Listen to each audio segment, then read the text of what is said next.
full swing. Here's something important that you need to know even before you pack your bags.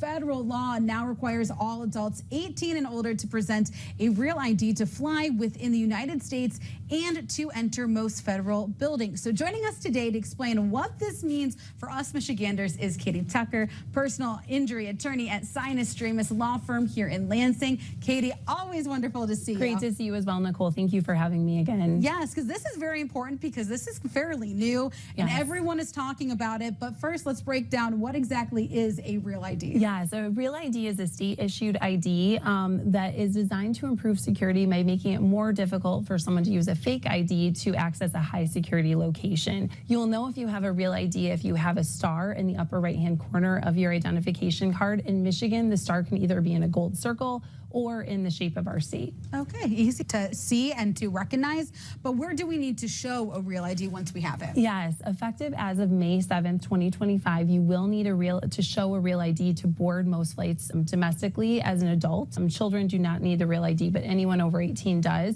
and enter certain federal buildings like courthouses, the White House, if you're planning a trip to Washington, D.C. this summer, and most military bases. Oh, very good to know. So, if someone doesn't have a real ID, what happens there? It is not mandatory to upgrade to a real ID, but if you don't have one, you will not be able to gain access to board a flight domestically as an adult or to enter those federal buildings without showing your U.S. passport. You can still use your standard ID to do everyday things like driving or purchasing alcohol or cashing checks, but again, the real ID is critical to accessing federal buildings or boarding a domestic flight.